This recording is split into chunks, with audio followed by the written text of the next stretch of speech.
Bien, Claudio, vos tenés pergaminos ganados como para presentarte solo. Lo hacés en el partido Camino Popular. Camino Popular. Pero el ir solos, es decir, son varios, se ha dividido mucho los partidos, todos los frentes. ¿No es darle un hándicap al gobierno? No, la verdad, primero, digo, no vamos solos. Nosotros somos un partido, que es Unidad Popular, que conducimos con Víctor de Genaro. Es nuestro partido, que tiene presencia en 21 distritos ya, y tiene reconocimiento nacional. Digamos, aquí en la capital va en acuerdo con otro partido que se denomina Marea Popular, que viene de todo el espacio universitario, con gente y cuadros muy jóvenes, comprometidos con la construcción política en el ámbito de la universidad. Y se suman a estos sectores que en general se han ido de otras experiencias, dominantemente de la experiencia del socialismo auténtico y Proyecto Sur, que también están trabajando con nosotros. Así que es un espectro bastante amplio, que es el resultado de todo un realineamiento que se dio como consecuencia de esto que vos decís. Se han conformado muchos frentes bajo la idea de que hay que juntarse cualquiera con cualquiera en contra del gobierno. Se han generado rejuntes, yo diría, en donde van sectores que tienen pensamientos incluso contrapuestos, pero que lo único que los unifica es decir que no.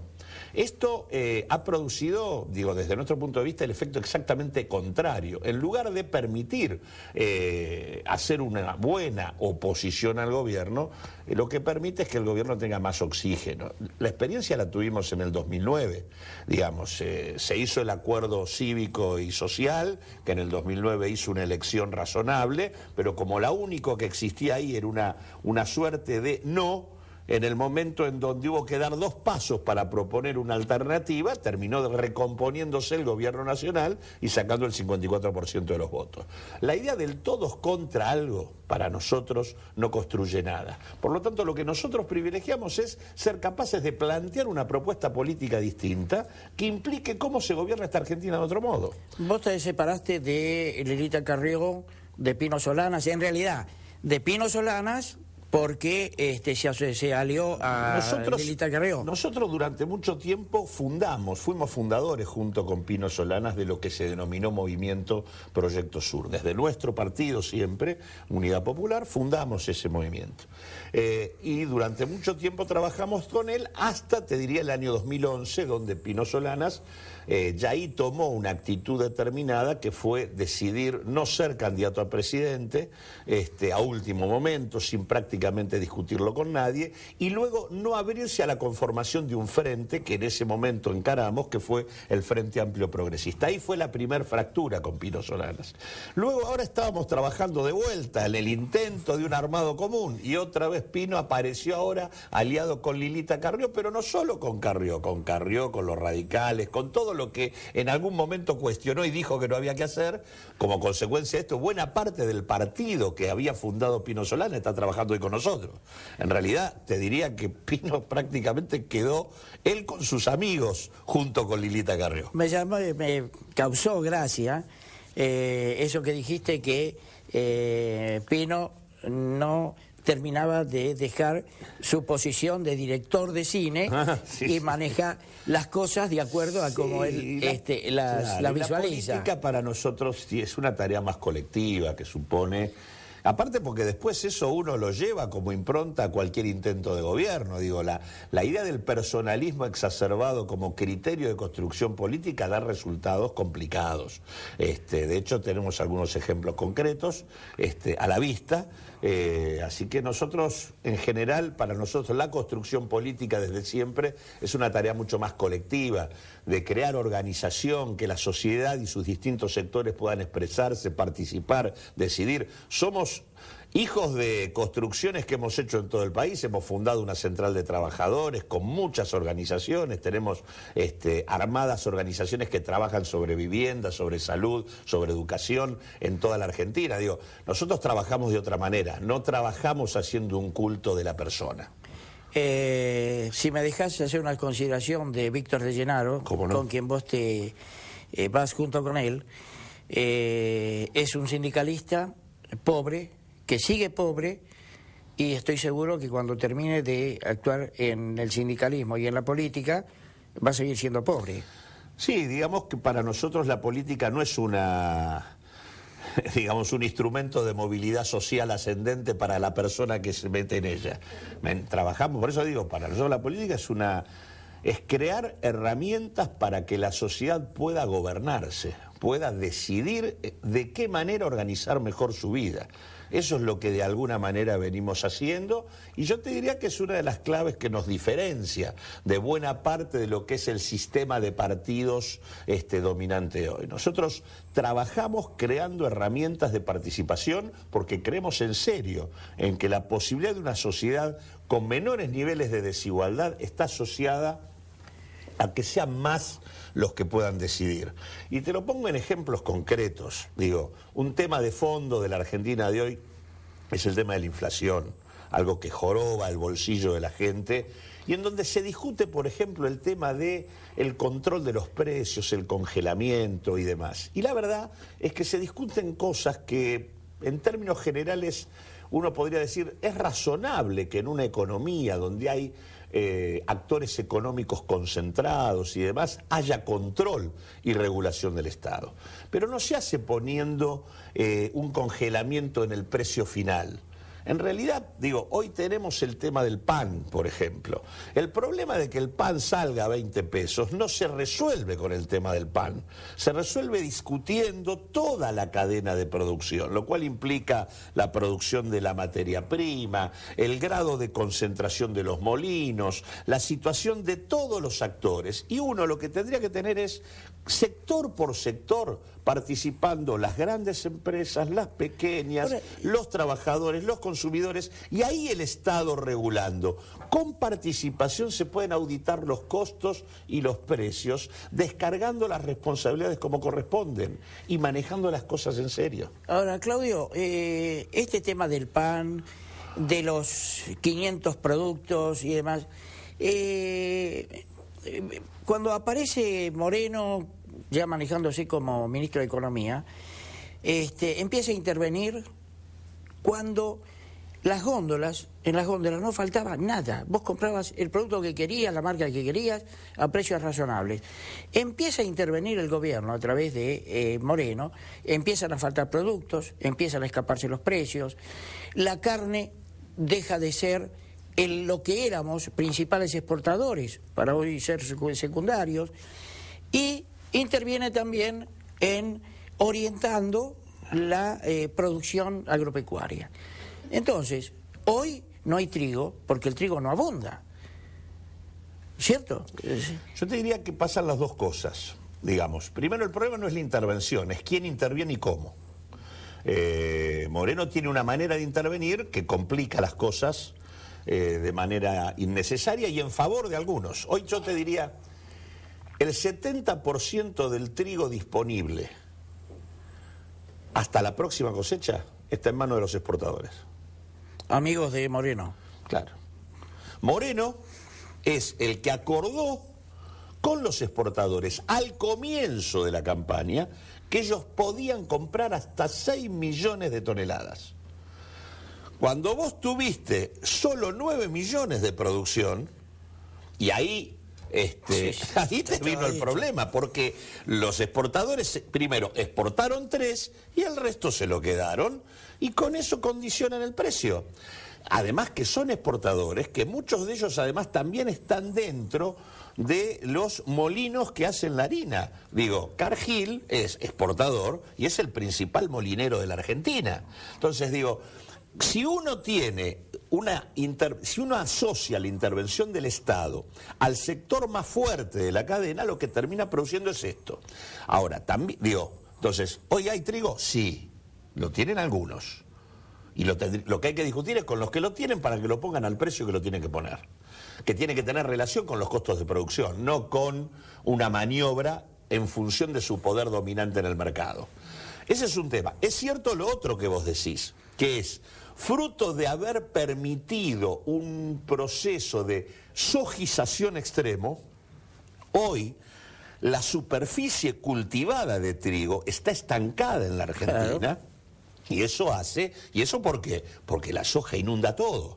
Entonces vos tenés solo 4 millones y pico de hectáreas dedicadas al trigo, cuando tendrías que tener más. Y la verdad que vos tenés en los últimos 20 años un estancamiento del área sembrada de trigo, mientras las hectáreas de soja se multiplican por 4. Entonces digo, no manejar el criterio de darle diversidad a la producción agropecuaria, que es la orientación que debe promover la política pública, da como resultado, además de las maniobras dominantes en un contexto de escasez, una situación de estancamiento del área sembrada. Los dos son problemas distintos, se manejan de diferente manera, pero en todos los casos lo que hay es una política pública que no hace lo que tiene que hacer, que es representar el interés público. Que supuestamente... no supuestamente, estas intervenciones lo que hacen es poner en duda la eficiencia del Estado. Exactamente. Cuando interviene. Por eso es que yo te digo que lo que hay que discutir es la calidad de la intervención. Antes de que interviniera Moreno, era el asado del domingo era un caso común. Hoy, para hacer un asado, necesitas un crédito. ¿Por qué? Y bueno, por estas malas intervenciones. Y en la carne pasa lo mismo. Tenés las maniobras que tienen que ver con la situación dominante de algunos actores que manejan el negocio, y por otro lado, también una situación de escasez vinculada al hecho de que la soja no solo desplaza al resto de los cereales, y en particular al trigo, sino que también desplazó ganadería. Claro. Es más, se configuró un tipo de ganadería asociada a la soja, que es el feedlot, que en realidad nosotros perdimos ese ganado que se hacía en amplias praderas, que era el ganado que comía desplazándose y caminando, y que esa es la mejor carne. Esa nosotros la hemos ido perdiendo. El feedlot, que son corrales chicos de engorde, es el tipo de ganadería asociado a la soja, y da como resultado peor calidad de la carne. Hay algo así como pasa con el pollo, donde lo tienen en una jaulita y dándole de comer todo el día. Entonces, se engorda artificialmente. Exactamente. Y pierde calidad la carne. Exactamente. Ahora, ¿cómo ves estas elecciones? ¿Cómo ves el futuro inmediato? Mira, yo creo que el problema sería que pudiéramos salir de esta discusión absurda en donde o uno está con el gobierno o está en contra. Ahora, en esta ensalada de discusión, nadie discute los problemas. Este es el tema. Y la discusión de los problemas, ¿cuáles son? Uno, en la Argentina, ¿qué pasa con el trabajo? Prácticamente la mitad de los trabajadores en la Argentina están en situación de precariedad. O bien porque están desocupados, o bien porque son cuentapropistas informales que ganan menos que lo que sería un salario mínimo, o bien porque son trabajadores en blanco que no cobran siquiera el salario mínimo, o porque son trabajadores en negro. Distintas maneras de estar precarizados. Si uno mira la situación de los ingresos, prácticamente 7 de cada 10 hogares en la Argentina no logran reunir los ingresos suficientes para una canasta familiar. Y 3 de cada 10 hogares son pobres. Si uno mira el tema de la vivienda, tiene 4 millones de hogares con problemas, 3 millones que falta vivienda y otro millón de viviendas absolutamente precarias. Pero, Claudio, ¿no es un buen negocio para los gobiernos como el que tenemos, populista, el tener pobres, el generar pobres? ¿No les asegura un caudal de votos? Lo que hay que hacer es discutir propuestas distintas, porque lo que hay que romper es la estrategia lamentable y perversa del clientelismo que pretende subordinar vía pobreza y humillación la voluntad de millones. Yo en ese sentido creo que Argentina tiene una historia distinta a otras experiencias del mundo, donde todavía nuestro pueblo, cuando ve posibilidad y perspectiva de otra política, de otro gobierno, no tiene duda en términos de cambiar. Lo ha demostrado. lo ha demostrado, ha cambiado expresiones, de hecho ha cuestionado este sistema político. Recordemos las movilizaciones del 2001-2002, cuestionando que se vayan todos. Bueno, en realidad después no se fue nadie. Pero digo, me parece que acá hay un problema que hay que verlo, que diferencia a nuestro país de América Latina. En América Latina, los cambios que se dieron en los países y en el mundo se expresaron en novedades políticas. El Partido de los Trabajadores en Brasil es una experiencia política nueva, el Frente Amplio es una experiencia nueva, Evo Morales es una experiencia nueva, en Chile hay una experiencia política nueva en la concertación, lo mismo en Venezuela, lo mismo en Ecuador. Digo, uno puede estar más de acuerdo o menos, pero digo, son experiencias políticas nuevas que reemplazan sistemas políticos anteriores porque quedaron atrás del mundo, atrás de los cambios que el mundo vivió. Nosotros seguimos discutiendo en clave de Partido Justicialista y Unión Cívica Radical, cuando en realidad la Argentina y el mundo no tienen nada que ver con lo que esas experiencias expresaron en sus mejores momentos. Entonces digo, Argentina tiene un sistema político que atrasa y es necesario consolidar una nueva propuesta política. Me parece que este es el tema de fondo del país. Es casi, digo casi, por suerte no es, un axioma que si no se gobierna con el peronismo no se puede gobernar. Yo creo que es un axioma falso. Creo que sí, es muy difícil gobernar en la Argentina si uno no tiene organización social extendida en todo el país, y donde además una de las claves principales es la organización de los trabajadores. Por historia, en la Argentina, los trabajadores tienen un peso dentro de la experiencia política importante. Entonces, en ese sentido, el peronismo tuvo, y ahí va lo que vos decís, capacidad de intervenir sobre ese actor de manera importante. Por eso nosotros, por ejemplo, que creemos que hay que construir otras condiciones para gobernar, invertimos muchísimo tiempo en construir una central de trabajadores nueva, que se llama CTA, y que tiene autonomía respecto a los partidos políticos, inclusive respecto al nuestro. Pero digo, yo creo que no se puede construir una propuesta política en la Argentina sin considerar el papel de los trabajadores, por un problema de historia. Ahora, no necesariamente eso solo puede hacerlo el Partido Justicialista. Date cuenta que hay candidatos políticos que están muy lejos del peronismo. Sin embargo, se dicen peronistas para poder captar las masas de votantes. ¿Por qué? Porque está en eso, que hay que gobernar necesariamente dentro del peronismo. Dentro del peronismo. Sí, pero fíjate que, digamos, si uno toma... Hay una labor por delante para cambiar ese... Pero digo, si vos te fijás el voto en la experiencia posterior a la dictadura, el pueblo argentino mostró que ya no vota solo peronismo. Porque Alfonsín no fue votado por peronistas también Alfonsín para poder ganar. Del mismo modo que de la Rúa. Después, bueno, gobernaron como gobernaron. Ese es otro tema. Pero lo que digo es...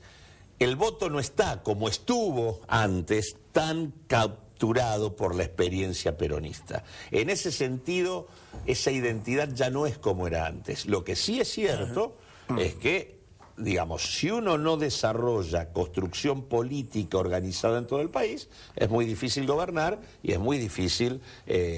por eso digo, no se hace de un día para el otro una propuesta política. Claudio, ¿vos creés que... ha producido mellas en el peronismo, en el kirchnerismo, esta olla que se destapa de corrupción elevada en Santa Cruz? Va, Santa Cruz, todo el país. Ah, bueno. Todo el país. Sí, me sorprendiste con Santa Cruz.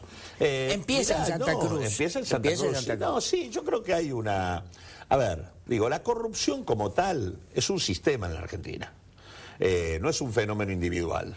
Digo, nosotros hemos tenido corrupción en toda esta década y también tuvimos corrupción la década pasada. Sí, sí, por supuesto. La corrupción en el fondo es un mecanismo que vincula al poder político, un poder político en decadencia, con el poder económico.